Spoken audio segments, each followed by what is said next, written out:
Since the late 80s and early 90s, platformers have always been a great part of handheld gaming, whether you're looking at Super Mario Land on the original Game Boy, Metroid on the Game Boy Advance, Prinny Can I Really Be a Hero on the PSP, or Tearaway on the PS Vita. These games have always been popular on both handheld systems and home console systems. Stamp from Sony's Japan studio could have been the PSP's next big cult hit platforming game. It'll be no surprise to anyone that the PSP is one of my favorite handhelds of all time, and since being discontinued in 2014, there has been information on various games that were in development for the PSP that never got released. Games like Earthworm Jim, Far Cry, and even Oblivion never got to see the light of day, and now Stamp joins that list, and I just don't understand why this never got released. Sony had its fair share of iconic platform games made by Japan Studio, a company that had a close working relationship with Sony spanning over 2 decades. Despite being restructured into the team that made the Astrobot games, Team Asobi, they still have a great working relationship with Sony to this day. So what happened with Stamp? So welcome back to DRT, and in today's video we're going to look at this cute little game that never really saw the light of day. However, recently enough, documents have come out online and they have given us a little insight into how great this game is. So let's get into it and talk about why Stamp could have been your favorite PSP game, but never was. Stamp is a game starring Stampy, a bug-like character that reminded me personally of characters that you find in a Katamari game. Stamp is a bug on a big mission to save his family from menacing oil creatures that are trying to take over. And as you progress through the game, new bug family members join you, each with their own special Stamp abilities and tools to solve puzzles and explore diverse environments. Now, with most of the titles cancelled before Stamp, I could kind of get it. I don't quite understand why they never released them, but maybe they didn't fit, maybe it just didn't sit right with Sony at the time, maybe they just couldn't, actually perceive what they were actually trying to get hold of with these titles. But with Stamp, it just seemed like it would have been the perfect little game for the PSP. This button-based interaction system felt like a spiritual cousin to Loco Roco or Patapon, yet carved by its own niche by merging construction mechanics with light combat and platforming, and would have really fit nicely in Sony's lineup of games out on the system at the time.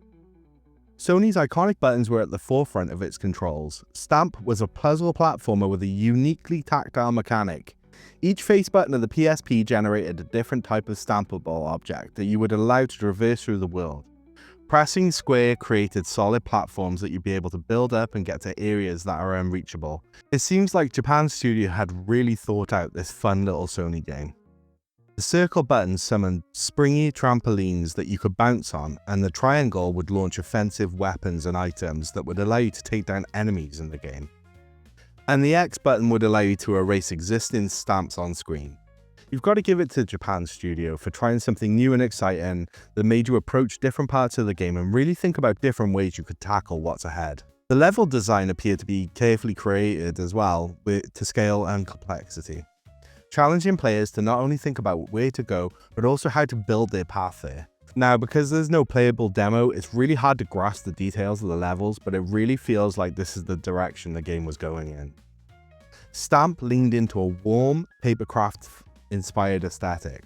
The design of the game was similar to the world you would find in the Paper Mario series. The world was vividly textured like folded dioramas, with bug characters that are animated in a way that made them feel alive and distinct. Despite having similarities of the titles that we all know and love, I truly feel this would have been its unique own thing. The visual design had the charm and handcrafted vibe reminiscent of Tearaway, years before it even existed. Also, the music in this game sounds absolutely amazing. Even though we only had brief snippets of music from the prototype trailer, the audio design seemed poised to match the game's playful tone with bright and organic music. Now, I don't know about you, but I love a good soundtrack for a game, and this also sounds like it could have had potential to be one of the greater soundtracks going on the PSP. It had such a fun, whimsical, happy, upbeat tone. It sounded like it could have been really good. Combined with its visual style, Stamp looked and sounded like a world you would want to get lost in, and I truly believe that this title would have made one to be remembered to this very day. So this title had a projected development cost of around $3 million over a year, but the game was scrapped amid concerns about the market competition and shifting priorities within Sony. It seemed like Sony really got close to potentially releasing this title. However, the game's appeal may be viewed as too niche in a time where the company was pivoting towards blockbuster experiences. Stamp could have easily been one of those titles that fit in our PSP library and been remembered for all of its greatness. Thanks to the preservation efforts by obscure gamers, we now can at least glimpse into this amazing title that never was.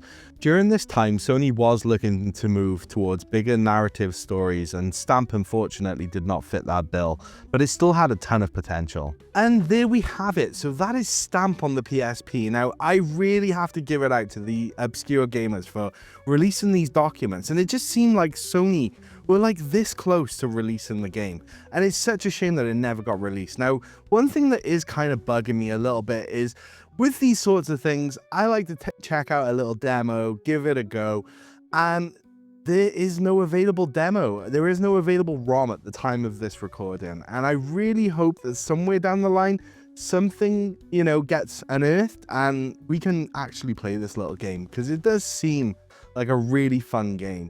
Yeah, it may not be complete or anything like that, but it just seems like it had a lot of fun.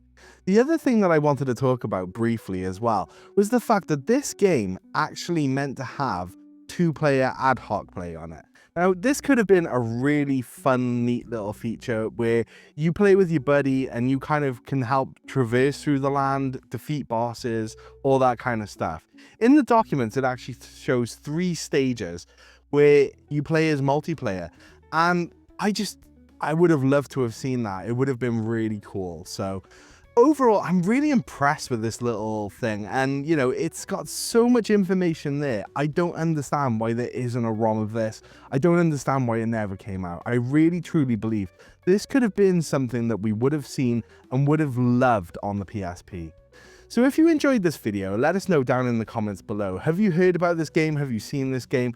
What other titles have you heard of? I know there's an Earthworm Jim one, and I know there was a Far Cry one, and even an Oblivion one that was meant to come out on the PSP. It just amazes me that after all this time, we're still learning about games that potentially could have came out on the PSP. So I'm really kind of sad about it, but hey, at least we kind of can learn about it here. So if you enjoyed, let us know down in the comments below. But until next time, I want to thank everyone for checking out this video, and we'll see you on the next one. Thanks for watching, guys.